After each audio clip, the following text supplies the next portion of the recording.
What's going on, guys? It's the Filthy Casual, back with another Diablo 3 tips and tricks video. Today we're looking at Legacy of Nightmares and how to gear it as efficiently as possible with the materials that you have. Now, LON has had a considerable buff this patch. In fact, it's gone from 100% to 750% per ancient item, so that's a whopping 7.5 times the damage that it used to do beforehand. So I thought maybe there are a few people wondering how to gear these builds, and I thought maybe a guide would help. Before we get into it, I'd just like to say the views that I've had over the last few weeks have been absolutely crazy. Thanks everybody for getting involved and watching my videos. Special thanks to anybody who has subscribed, dropped me a like or given me a comment. Really does mean the world. Get really excited whenever anyone interacts. I'd just like to say thanks for all the love you've given me over the last few weeks. Now, in the background I've got my Legacy of Nightmares Poison Scythe Necro going on. So this is a GR 100 plus build for Season 16, patch 2.6.4. So I'll link the build in the cards and I'll put it down in the description as well. And what I'm going to do is I'm going to do a little bit of a live comm over a spreadsheet to show how to gear this particular build, but it will work for any Legacy of Nightmares. Just take the concepts and apply it to a different build. The question becomes, how do you get ancient items? Now really there are 4 routes. The game can randomly drop you an item and it can roll as a legendary and as an ancient legendary. Now if you use this as your strategy, if you just walk around Sanctuary and rely on RNG to gear up your LON, you're probably not even going to get it finished by the end of the season. So you're going to have to try some different methods. Now the next way will be to roll blood shards at Kadala, obviously shards you get from rifts, and this helps considerably because it means that you're getting a certain item set, e.g. gloves. And the way this works is roughly 1 in every 10 drops will be a legendary, and out of every legendary that rolls in the game there's a 1 in 10 chance that it's going to be an ancient. So you've got about a 1 in 100 chance of hitting an ancient item through Kadala, although that's any ancient and not necessarily this one you specifically want. Now the next way, which is better, is to take your rare level 70 items that you've got off Kadala, slap them in the cube, stick in some DBs and some crafting mats and upgrade the rare item to a legendary. This is a guaranteed legendary of the specific type, so if you put gloves in you're going to get legendary gloves, and there's about a 1 in 10 chance that they'll drop as ancient, but again you're still sort of looking for that particular pair of gloves. And the final way is to get your hands on a non-ancient version of the item, stick it in the cube and re-roll it with bounty materials, and this will basically reset all the stats and drop the items fresh, but it will at least be that guaranteed item. So again, 1 in 10 can drop as an ancient. My experience is that it's slightly better than this, but that might just be RNG logic and it might not be true at all, but it does feel like re-rolling is a little bit better. So on screen now I'm going to put a little bit of D3 Planner. This is a great resource, I'll link it in the description. You can go on there and it'll tell you the rarity of items that you'll find from Kadala. So it'll tell you how many shards, how many DBs an item is to get. So you just load up your class, have a flick round and look at it. So we'll get on with the live comm now. Live comm portion of the video where I'm going to show you how I gear up my 264 LON Poison Scythe Necro. Now the concepts here can be taken to any LON build. I'm just going to walk you through the thought process. So what I've done is I've made a spreadsheet and I've listed every item in the build. I've gone on to D3 Planner and looked at the DB cost and the shard cost to get an ancient drop. So this is just on average, and half of you will find these things quicker than that and half will find them slower, but on average this is how many mats you're going to have to put in to get each particular item.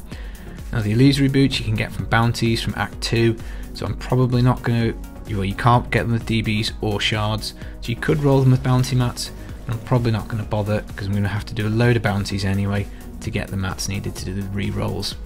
Now I'll be honest, I'm a solo player, solo self-found. I hate bounties, I just don't like them at all, so I'll be doing as few as possible. So you can get bounty mats from your challenge rift every week, so that'll give you 3 re-rolls, but you know, it is what it is, you're probably going to have to do some.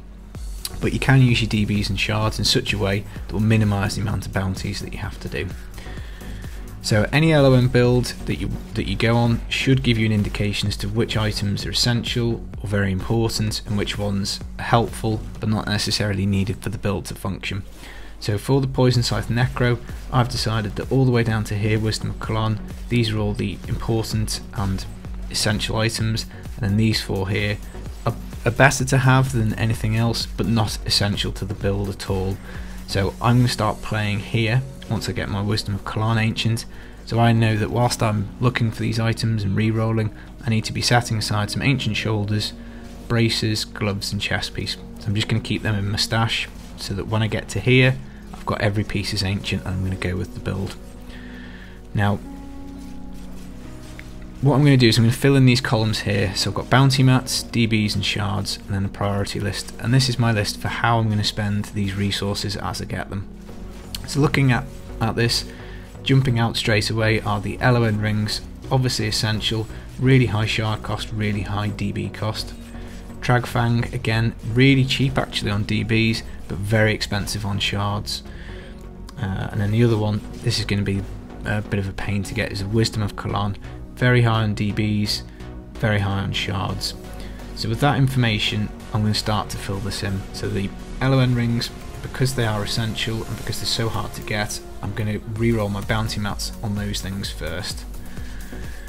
Then, because the Wisdom of Kalon is so high for DBs and for shard cost, and it is important, it is a good damage reduction item, I'm probably going to re-roll that next because it is just so hard to find. Now, the Ledger's Disdain, because this is the cheapest on the shard cost, I'm going to be rolling shards for that first because it gives me the greatest chance of hitting it, and it is essential. So the DBs are equal for that, the Ledger's Disdain and the Trag's Fang. But because the Trag's Fang is so much harder to hit with shards, we're going to put that at number 1 on the DB column, and Ledger's Disdain is going to go number 2. Now I'm not going to put Trag's Corroded Fang in the bounty mats because it's only 1000 DBs to get an ancient one, and it just doesn't seem like a good use of bounty mats. If I enjoyed doing them more, maybe I'd put that here and the Ledger's Disdain and re-roll them, but it just seems like a bit of a waste of resources. So I'm going to leave both of them off the bounty mats list. So then the next one is the Dainty's Binding. This gives quite a good damage reduction for the build, so I'm going to put that next on all 3 columns because it's an item I definitely want to be hitting very quickly.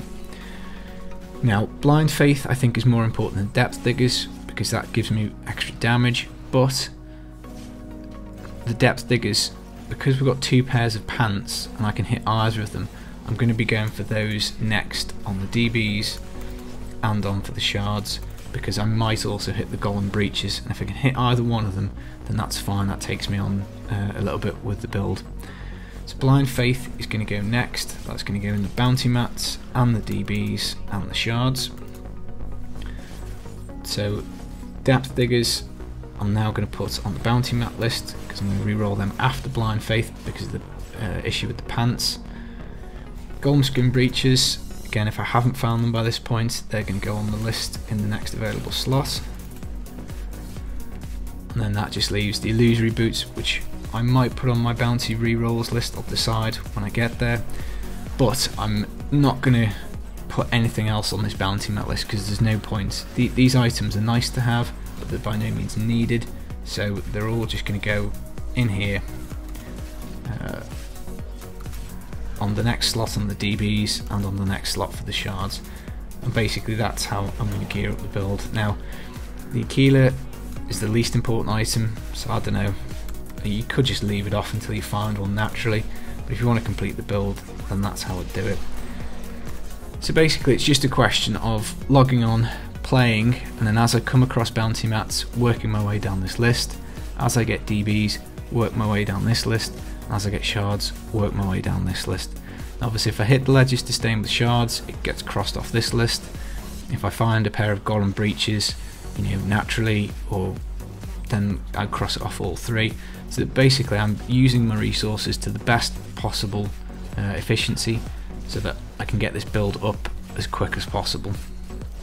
And that's pretty much what I do. So any LON build, work it out like this: which items do you definitely need, how do you want to spend your resources, and that way you can get your build up and running as quickly as possible. So I hope that's helpful.